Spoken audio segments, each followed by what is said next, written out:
Nikon Z6 II, a segunda geração de uma das principais câmeras sem espelho, mirrorless, da Nikon, da marca japonesa Nikon. Só que com um adendo, com um adaptador FTZ-2. Um adaptador muito mais versátil, mais leve, mais fácil de montar e usar, para quem tem lentes da geração F da Nikon e quer aproveitá-las e aproveitar todas as vantagens de foco automático, leitura das informações que são passadas através da lente de forma digital para a câmera. Então esse conjunto Z6 II com FTZ-2 vale a pena? Quais são as vantagens? Quem está vindo de uma DSLR vai sentir a diferença? E no final do vídeo, será que eu fico com essa câmera ou não? Vamos lá, vamos acompanhar então essas primeiras impressões da Nikon Z6 segunda geração, Z6 II.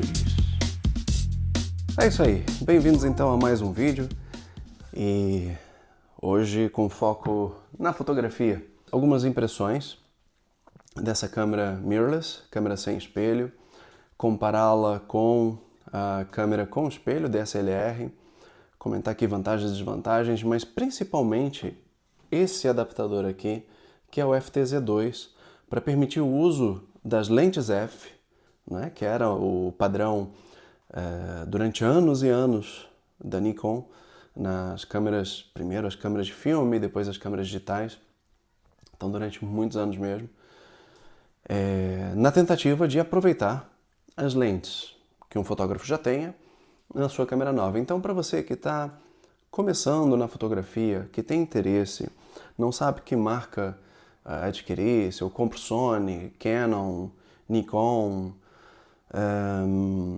alguma outra, Olympus, né? Bom, num resumo assim, eu hoje, se não tivesse câmera nenhuma, eu acho que eu apostaria pela Sony, principalmente o modelo Alpha 7, terceira geração. Tem também a Alpha 7S, não é? Que são câmeras que têm um preço relativamente elevado, mas ainda assim dentro do mercado de fotografia profissional, digamos que é acessível, né?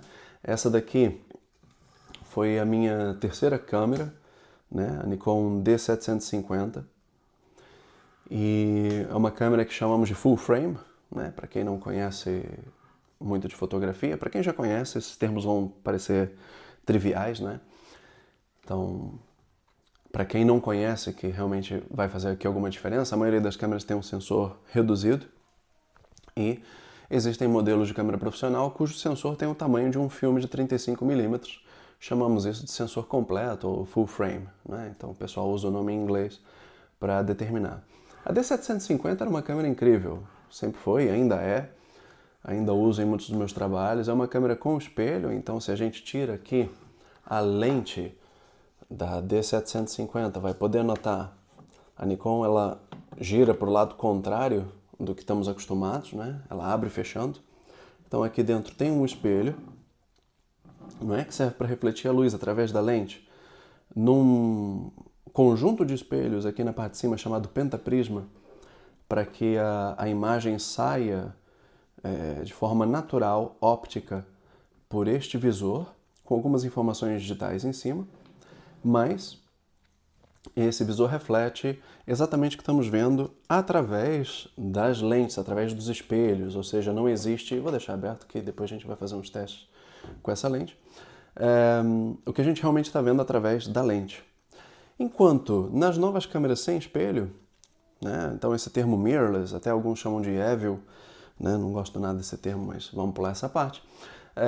Câmera sem espelho, elas, como o próprio nome diz, não tem espelho. Então eu vou dar-lhe aqui ao botão, girar o adaptador, e este já é o sensor, tem um filtro aqui, mas é diretamente o sensor da câmera, não tem nenhum espelho para jogar para cima. Então como é que funciona, não é? Já que a câmera também tem, vamos acoplar aqui o FTZ outra vez, e já vamos falar do porquê que tem esse adaptador aqui. Mas o visor que está aqui em cima ele é um visor digital. É o mesmo tipo de visor digital da tela que temos na parte de trás. Então deixamos de ter o pentaprisma, deixamos de ter essa estrutura de prisma com espelhos que fazia a projeção óptica para a saída que o fotógrafo teria, não é? Qual é a vantagem? Quando a gente está olhando através de uma tela, em ambientes abertos tem muito reflexo, e em dias de sol também fica bastante difícil visualizar o conteúdo que a gente quer fotografar. Então, sempre a melhor opção vinha sendo o visor mesmo, né? O visor real na parte de cima. E as câmeras digitais, sem esse conjunto de visor, sem a gente colocar o olhinho ali para ver o que está fotografando, traziam essa desvantagem, porque com muita luz, é como você vai tirar foto com o telefone, não vê o que está fotografando num dia de muita luz. Agora, com visor eletrônico, isso já não acontece tanto, não é? Porque a gente não tem a incidência da luz, é só colocar o olho aqui na borrachinha. Eu acabei tirando a borrachinha do meu, porque isso sai, não é? Vocês já devem saber, mas quem não sabe, a gente pode trocar por outros acessórios. Às vezes perde, né? O clique fica desgastado e sai sozinho, sai dentro da capa, enfim. Eu tirei o da minha para não perder. E, claro, o risco aqui é realmente acabar entrando alguma sujeira direto no visor, depois tem que passar um paninho para limpar. Mas nas câmeras profissionais eu raramente uso o visor daqui de baixo, a tela, mais do que para ver as fotografias que foram tiradas. Então, uma das coisas que as câmeras sem espelho apresentam é esse visor digital. Vantagens. A câmera é muito mais fina, né? Se você for comparar, primeiramente, uma câmera mirrorless com uma câmera clássica, tanto de filme como uma DSLR, ou seja, SLR digital, a gente vai ver que a grossura da câmera mirrorless é muito mais fina, não é? Não chega a ser metade, mas essa daqui é quase 1,5 vezes maior em profundidade. Teoricamente, são classes equivalentes, a Z6 com a D750, teoricamente, tem prós e contras aqui, mas, numa forma geral, seria o upgrade mais natural, digamos assim, de quem vem de uma D750 ou de uma D780 para os modelos mirrorless. Então, elas têm sapata para conexão de flash, não é? Então, deixa eu tirar aqui a tampinha sem voar. Pronto. Com as mesmas conexões, vamos virar aqui para a câmera, sem derrubar a lente. Então, mesmo tipo de conexão, quase que universal. A lente ainda está aqui balançando, vamos colocar aqui para trás, falta a tampinha que eu não trouxe. Várias portas de conexão, e isso vocês podem averiguar na página da Nikon, quais são as conexões e tudo mais, não vou entrar por aí, porque o intuito desse vídeo é uma primeiras impressões para saber, primeiro, se vale a pena mudar de uma DSLR de alta gama, como uma D750, ou 780, ou 810, né, da série D800, para uma mirrorless Z6 ou Z7, ou até mesmo uma Z5, mas a gente já vai falar isso daqui a pouquinho. Algumas características técnicas. O sensor é um sensor de 24,5 megapixels, ou megapixels, né? Então tem uma resolução bastante alta, com um sensor Dual X-Speed 6. Então aí a gente já começa a entrar em nomes próprios da Nikon e tal, mas só para vocês terem uma ideia, existe uma X-Speed 7, não é? E no caso da D750 era uma X-Speed 4, então a geração de sensor 4 passou para 6, mas já existe 7, né? Então fiquem com esse dado de que existe um sensor mais novo. Por que a gente está falando da Z6 II? Inclusive já existe uma Z6 III, né? Já existe uma Mark III dessa máquina. Por quê? Porque com a Mark III e a Z5 II, a segunda geração da Z5, o preço dessa daqui está ficando mais acessível. É pesquisar nas lojas e tudo mais para verificar o preço, mas por quê? Porque é isso, saiu a Z6 III, com um preço de mercado, de modelo novo, obviamente bem mais cara.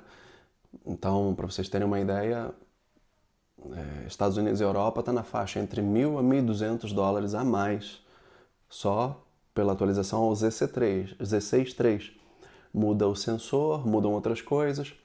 Uma coisa também que muda, eu ainda nem tirei a película desse aqui, vocês já devem estar intuindo por quê. Mas a tela, por exemplo, é uma coisa que, como eu disse, não uso. Só que às vezes a gente precisa usar, vai tirar uma fotografia no terreno, né, mais baixo, em ângulos mais impossíveis, né? Então a gente tem que fazer uso do display. E é um display que ele só faz isso, né? Então ele só gira assim, para baixo, para cima, fica totalmente horizontal. Então eu consigo botar a câmera, não sei, na altura do meu pé e fotografar, até fazer uma inclinação assim mais extrema. Mas, por exemplo, se eu precisar fazer uma gravação em modo selfie ou virar em mais ângulos, eu tenho outras câmeras como a Z6 III ou a Z5 II e outras de outras marcas e tal, que eu posso tirar a tela e girar em vários ângulos, né? Eu também não tinha isso aqui, né? Então na 750 a única coisa que eu conseguia fazer era isso também, com bastante limitação, né? Bem limitado, mas ainda assim bastante robusto. Consigo fazer bastante coisa. Mas nessa daqui é a mesma coisa, né? Parece um pouco mais frágil, inclusive, do que no modelo mais antigo. Mas eu já não tenho tanta liberdade como nos modelos mais novos. Ainda assim, é uma câmera que apresenta umas prestações muito boas, não é? Então, 24.5 megapixels de sensor full frame,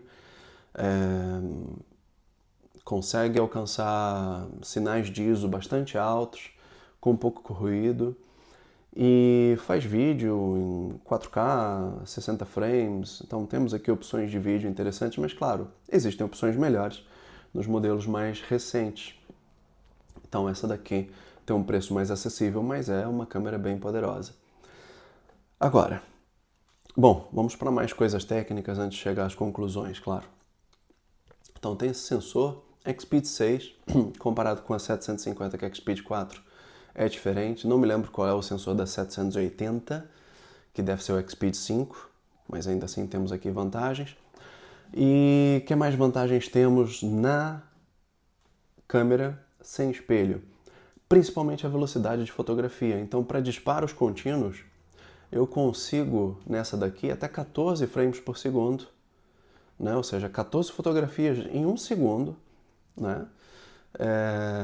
Mesmo em RAW, na qualidade máxima da câmera, enquanto aqui, né, nas câmeras com espelho, como os processadores eram mais antigos e tudo mais, eu não conseguia tanta velocidade, sem contar a questão do espelho em si, não é? Então, deixa eu só ligar aqui para vocês. Para quem é novo na questão de fotografia, para quem não é, já entende o que eu estou dizendo, mas para quem não conhece, vamos lá, deixa eu ver se dá para ver aqui. Se eu consigo fotografar mesmo sem foco, vou desligar aqui o foco automático. Então vamos ver se aparece o movimento do espelho aqui. Vou disparar. Né? E já travou. Então ele fez mais ou menos 4 fotografias em 1 segundo, tirou fotos durante 3 segundos e já travou a memória, o buffer, como a gente chama. A memória de fotografia ficou cheia. Cada fotografia aqui tem na faixa de 14 megapixels, ou não me lembro o dado certo, mas é um número relativamente alto e importante aqui. A memória não aguenta, tem que esperar para descansar. E aqui? Bom, aqui o buraco é mais embaixo, né? Então são 14, e eu não sei se a gente vai conseguir ouvir. Vou desligar o foco. Muito bem, faltava um detalhe básico, que é o cartão de memória, né? Eu tinha esquecido de carregá-la com o cartão. Vamos lá então, vamos ver como é que é o modo de disparo contínuo da Z6 II.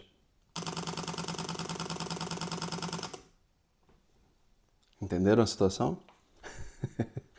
Parece um helicóptero. Então, a diferença de disparo contínuo nesse modelo para os modelos com espelho é bastante diferente. Claro que a gente tem modelos com espelho que fazem 10 fotos por segundo, mas ela não tem um espelho para jogar a imagem para cima, como tem as câmeras DSLR, né? E câmeras de filme. Esse espelho aqui, ele é uma peça móvel e se levanta para poder refletir aqui em cima. Então, ao não ter essa peça, a gente já ganha velocidade. O processador depois faz o resto da mágica. Processador mais moderno, obviamente, com essa questão do sensor na versão 6, 14 fotos por segundo. A gente já vê uma diferença aqui na velocidade das duas impressionante. Depois, o autofoco, né? Então, para você fazer as fotos nessa velocidade, mantendo o foco na pessoa ou no objeto principal, apresenta essa vantagem de ter um foco mais rápido e esse foco acompanhar. Então, mesmo que ele não detecte que seja um animal, ele detecta o objeto e consegue fazer um rastreamento de objeto. Aparece lá o quadradinho no visor, tanto aqui como aqui, né? E aí você consegue tirar a foto numa velocidade, como vocês viram, 14 fotos por segundo. E não perder o momento, que esse é o grande ponto, né? Na fotografia, não perder o momento. O que a gente tem nos telefones hoje em dia? Aquelas fotos com um vídeo pré e pós fotografia que fazem com que a gente não perca o momento. Por quê? Se a foto não ficou boa, a gente volta uns instantes para trás ou avança um pouquinho para ver se aquele olho fechado estava aberto, se aquele sorriso que desapareceu aparece, se aquele movimento que foi feito na fotografia a gente consegue remover, etc. Bom, então a velocidade numa câmera sem espelho é muito maior, não é? Nesse sentido, não só pelo processador, mas porque não tem um espelho físico causando uma perda de velocidade. Então a gente consegue um obturador, né, essa cortina do obturador, até 1/800, né? Então, perdão, 1/8000. Então 1/8000 de segundo nessa Z6, segunda geração. Só que se a gente compara com outros modelos da Nikon, por exemplo, a Z5 II, que é o modelo mais recente da Z5, que é um nível abaixo dessa, teoricamente, é muito próximo. A Z5 chega a 11 e já oferece um processador Expeed 7, né?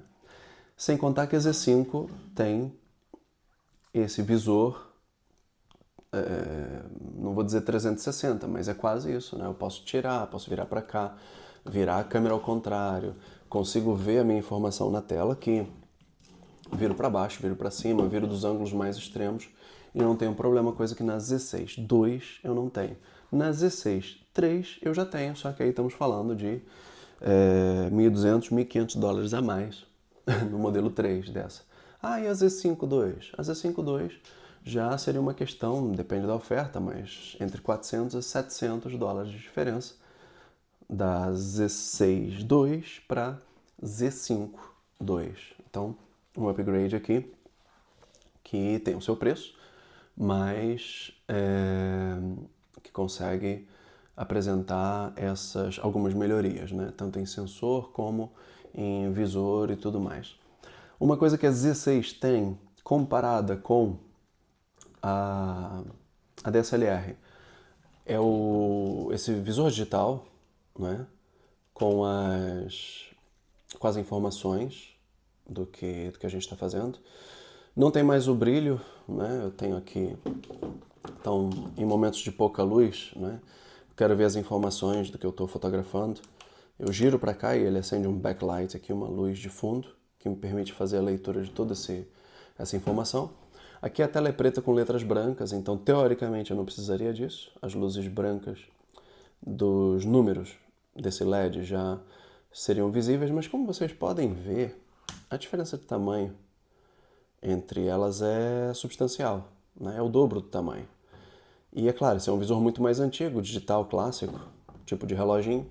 Aqui é um visor que parece ser LED, né? Então ele agora está escurecendo, mas vamos ver aqui, ó, mais ou menos dá para ver. Muito menor. Então, no pouco que eu testei a câmera, o que eu senti foi que eu praticamente não usei esse visor para informação nenhuma. Sempre confiei mais na visão daqui, do viewfinder, ou até mesmo da tela, com as informações aqui no display. Desculpem pela etiqueta aqui, mas eu não vou tirar. Por quê? Porque resumo da ópera, que era o que eu ia falar ao final do vídeo, eu não vou ficar com a câmera, né? Vou devolver, porque já vou contar as questões, né? Primeiro, a tela não é assim substancial, né? Eu tenho a mesma questão com essa tela daqui, mas já que um fotógrafo vai pensar no upgrade, ele tem que ver se vale a pena. A D750 ainda é uma câmera ótima para todo tipo de trabalho, ela é até leve, apesar de ser maior, ela é mais leve do que essa daqui, né? Depois, uma coisa que para mim contou muito foi a questão dos cartões de memória. A Z6 funciona, deixa eu desligar aqui, com um cartão SD ou um cartão Compact Flash. Eu posso trabalhar com as duas. O Compact Flash custa 4, 5, 6 vezes mais do que um cartão SD com o mesmo tamanho de armazenamento. Quais são as vantagens? Teoricamente um pouco mais de velocidade, mas olha, para gravar vídeo, para fazer todos os trabalhos que eu faço, o cartão SD é mais do que suficiente. Um SD de alta velocidade, né? Como é que é? O 10, esse aqui já é o 1, classe 10, etc. E já existem mais rápidos ainda. Esse cartão é bem antigo, tem quase 10 anos. Não tem tudo isso, tem uns 7 anos mais ou menos, 6, 7 anos. Pelo preço de um cartão Compact Flash eu compro 4 cartões SD, 5 cartões SD de alto desempenho. Não vale a pena. E por que eu uso 2 cartões, né?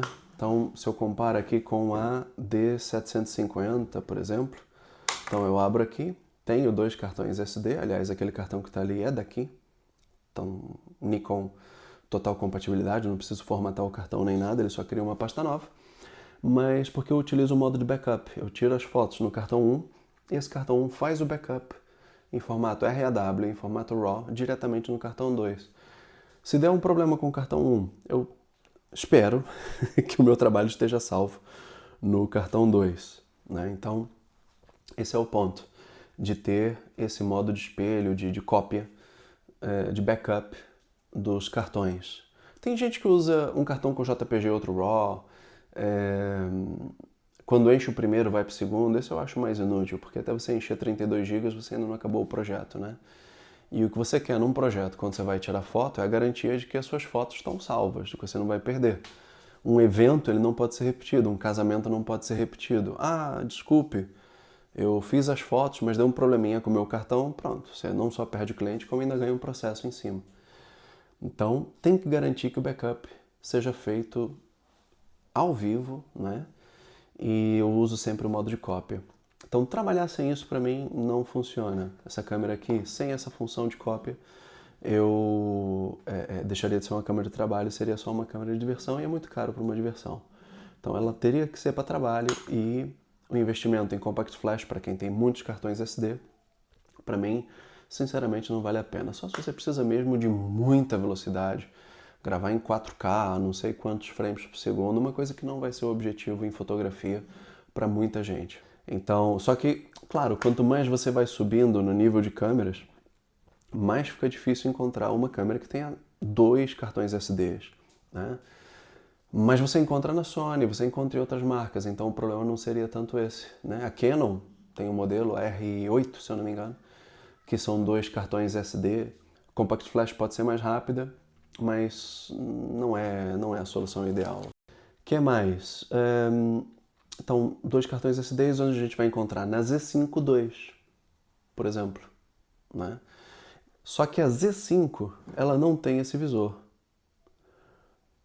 Porém, como eu já comentei, para mim esse visor deixou de ter funcionalidade. Com esse tamanho não presta, não serve para nada para mim. Ajudava antes, quando era maior, eu tinha uma visibilidade muito maior. Nesse tamanho aqui, não me atende. Então, não vai fazer falta. Z5 não traz? Ótimo. Então, a Z5 passa a ser uma ótima câmera com um preço mais acessível e um sensor e processador de melhores qualidades. Uma outra coisa é a quantidade de funções incluídas nos botões, não é? Eu tenho as funções de fotografia rápida, disparo rápido, efeitos e tudo mais, já nesse botão físico que mesmo durante a fotografia, se eu sei que são 3 cliques para mudar aqui, ó, então eu estou no modo normal, de foto normal, vamos aproximar aqui, ver se o foco ajuda, né? Então, eu durante a fotografia, preciso fazer um disparo rápido, eu com o olho aqui eu faço isso, aperto 1, 2 e já sei que eu estou no modo de fotografia rápida, né?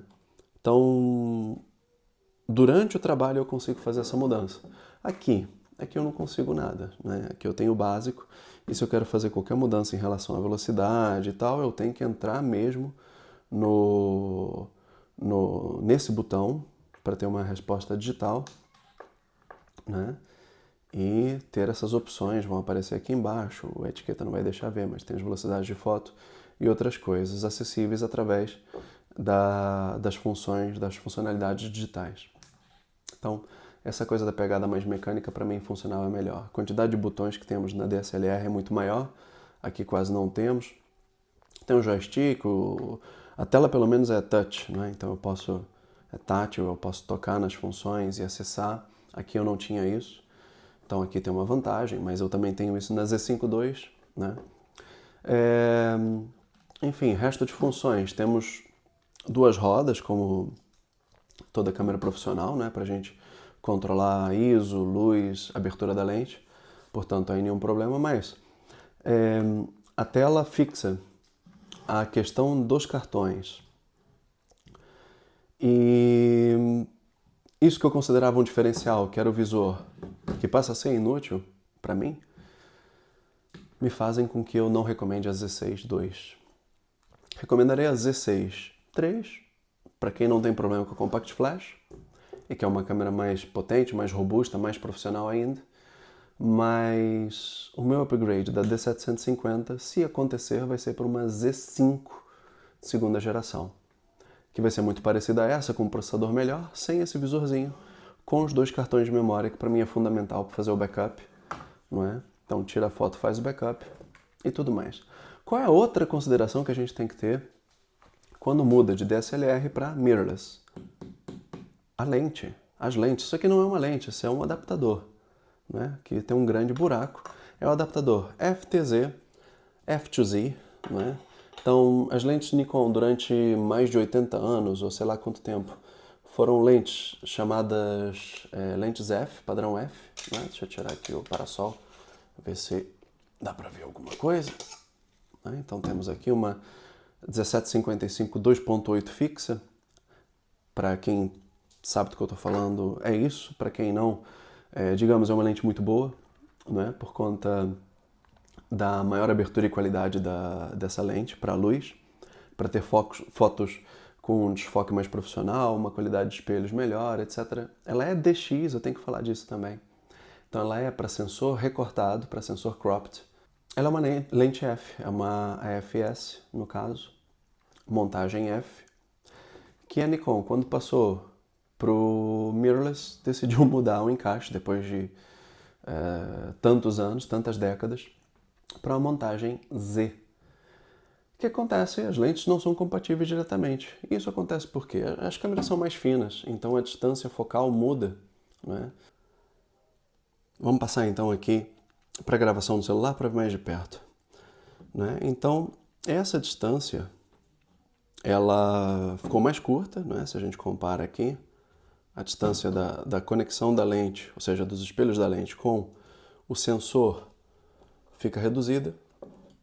As novas lentes são adaptadas a isso, porém, a Nikon, né, pensando em todas aquelas pessoas que têm lentes antigas, mas até lentes de grande qualidade, né? Como, por exemplo, essa mesma.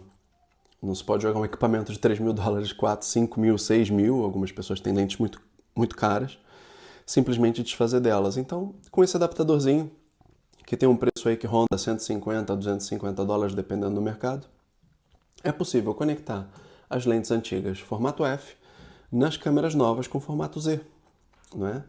E era uma outra coisa também que eu queria testar, e também muitas pessoas já disseram, o adaptador funciona, mas tem que ver, porque pode ser que não funcione, que tenha incompatibilidades. Olha, testei essa lente 1755, testei uma lente Sigma 150-600, todas elas funcionaram. Então funciona o foco automático, a leitura da fotometria, não é? Ou seja, que seria a quantidade de luz que entra pela lente para a gente poder calcular todos os valores de abertura, ISO e tudo mais. Ou seja, funciona tudo. E por que o FTZ2? É o melhor adaptador. Existe um FTZ1, que é enorme, tem uma base aqui para você colocar num tripé e tudo mais. Essa daqui não tem. Lentes mais antigas, AF, sem o S, elas também funcionam, mas não fazem a leitura digital, né? Então não vai ter foco automático, não vai ter leitura digital automática, só o que passar de luz e o sensor vai ler, não vai fazer nenhum tipo de processamento com a lente. Vai ser o processamento direto na câmera. A lente DX, numa câmera full frame, ela tem, nessa daqui, por exemplo, com espelho, tinha duas opções: utilizar com o recorte do DX ou utilizar no sensor completo. Só que aí o sensor completo ficam sombras na borda dependendo do tipo de fotografia que você faça. Claro que você recorta e aquilo está resolvido, né? A vinheta, aquela mancha escura está resolvida. Mas eu pelo menos tinha a opção de mudar. Posso usar uma lente DX numa câmera FX. Aqui não me dá opção. Com o FTZ, se eu coloco uma lente DX numa câmera mirrorless com o FTZ, ele bloqueia no DX e acabou. Não tem o que fazer. E por último, vem aqui algumas coisinhas, né? Na câmera tem a fita, cabos, as tampas de proteção do FTZ e da câmera. Veio à parte, vieram duas caixas, né? A caixa da câmera e a caixa do FTZ. Né? Fio de carregador, uns acessórios aqui que não sei para que serve, o carregador em si.